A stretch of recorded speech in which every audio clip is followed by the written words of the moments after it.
जब से ट्रंप ने H1B वीजा पर $1 लाख फी का ऐलान किया तब से पूरा मामला गरमाया हुआ है। ट्रंप का सीधा साफ कहना है कि भैया जो अमेरिका में नौकरियां हैं उन पे पहला हक अमेरिकियों का है, न कि कोई विदेशी आके वो नौकरियां हड़प ले। अब इसके लिए चाहे आपको अमेरिका को ट्रेंड करना पड़े, स्किल्ड बनाना पड़े, कुछ भी करना पड़े, लेकिन ये नौकरियां बाहर नहीं जानी चाहिए, ये अमेरिकियों को ही मिलनी चाहिए। इसीलिए ट्रंप एडमिनिस्ट्रेशन अब H1B वीजा पर सख्ती बरत रहा है और $1 लाख का फी उसने इस पे चार्ज करना शुरू कर दिया है। अब ये जो H1B वीजा है, अब ऐसा नहीं कि इसको कोई भी अप्लाई करेगा, ये हर किसी को मिल जाएगा, ऐसा नहीं है। ये अमेरिका सिर्फ उन्हीं को देता है जो highly qualified trend skilled labour होते हैं किसी भी देश में। अब जैसे इंडिया की आप बात करोगे तो जो IIT, IIM जैसे जो इंस्टीट्यूट हैं, तो वहाँ पे जो बेस्ट ब्रेन्स होते हैं वहाँ पे ये बड़ी बड़ी अमेरिकन कंपनियाँ जाती हैं, जैसे अमेजोन, गूगल, मेटा वगैरह, और वहाँ से इन लोगों को हायर करती हैं। उसके बाद अमेरिका इनको H1B वीज़ा पर अमेरिका ले जाता है और फिर ये लोग वहाँ पे जॉब करते हैं। पहले अमेरिका ये वीज़ा 3 साल के लिए देता है, उसके बाद इसकी जो ड्यूरेशन है उसको एक्सटेंड करके 6 साल तक कर देते हैं, और उसके बाद जो परमानेंटली अमेरिका में रहना चाहता है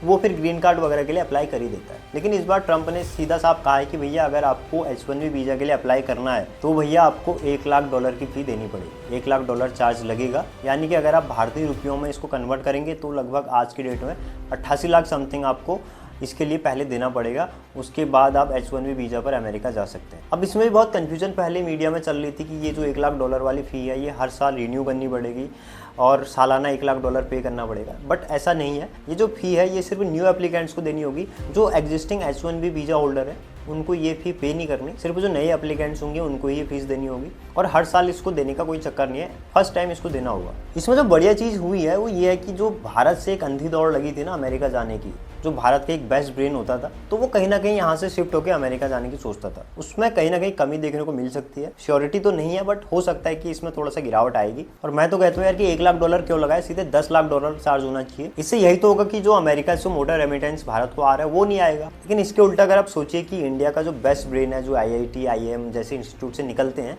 वो अगर इंडिया में ही रह गए तो फिर भारत का भाग्य बदलने में देर नहीं लगेगी। आज जो यूनिकॉर्न टेक कंपनीज, बड़ी बड़ी मल्टी बिलियन जो ग्लोबल कंपनियां सिलिकॉन वैली से निकलती हैं, वो कहीं ना कहीं भारत के शहरों से भी निकलने लगेंगी। तो कहीं ना कहीं जो H1B वीज़ा पर ये चार्जेस लगे हैं ट्रंप प्रशासन द्वारा, ये भारत को इनडायरेक्टली बेनिफिट करने वाले हैं। अब इसमें जो लोग हैं जो अमेरिका वगैरह ऐसे देशों में जाना चाहते हैं, उनकी भी इतनी ज़्यादा गलती नहीं है।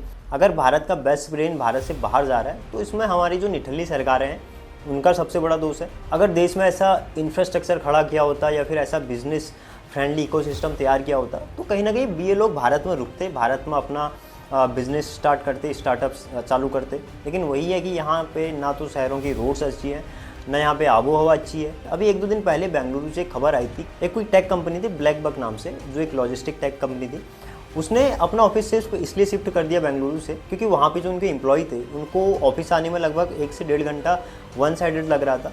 वहाँ पे भीड़भाड़ बहुत ज़्यादा थी, रोडों की हालत ख़राब हुई थी, धूल मिट्टी वगैरह बहुत ज़्यादा वहाँ पे प्रॉब्लम थी, इसलिए उस कंपनी ने अपना ऑफिस से शिफ्ट कर दिया। और ये कंपनी छोटी मोटी कंपनी नहीं थी, $1 बिलियन की कंपनी थी। तो अब सोचिए कि इस टाइप से लोगों को मजबूरियों में अपने ऑफिस से शिफ्ट करने पड़ रहे हैं। अब मैं वही कह रहा हूँ कि अगर भारत में ऐसा बिजनेस सपोर्टिंग इकोसिस्टम तैयार किया होता पहले से ही, तो लोगों को रोकना नहीं पड़ता। जो भारत का बेस्ट ब्रेन है, जो भारत का इंटेलेक्ट है, वो यहीं पे रुकता, कुछ नए इनोवेशंस होते, नई नई टेक कंपनियाँ यहाँ पे खड़ी होती। लेकिन अब मजबूरी बस उनको भी बाहर जाना पड़ता है क्योंकि वहाँ पे बड़ी अपॉर्चुनिटीज़ उनको मिलती हैं। और इस पे सरकार ने अभी तक कोई खास कदम उठाया नहीं है। सरकारें सोई हुई हैं, माल मलाई खाने से इन भ्रष्ट नेताओं को फुर्सत नहीं है। ये अपना पेट भर लें, उसके बाद इन सारी चीज़ों पर ये सोच लेंगे, इनको अपने पेट भरने से मतलब है। लेकिन यार एक चीज़ तो माननी होगी, देशभक्त तो ट्रंप जैसा, ट्रंप ने कोई भी ऐसी कसर नहीं छोड़ी जिससे अमेरिका के हितों को नुकसान पहुंचता हो। वो हर हद तक जाने को तैयार है, भले अमेरिका को शॉर्ट टर्म में नुकसान झेलने पड़ेंगे। लेकिन आज ट्रंप ये जो सारी चीज़ें कर रहा है, चाहे वो टैरिफ्स लगाने हो या फिर जो इस टाइप के H1B वीज़ा पर ये पॉलिसीज़ लानी हो,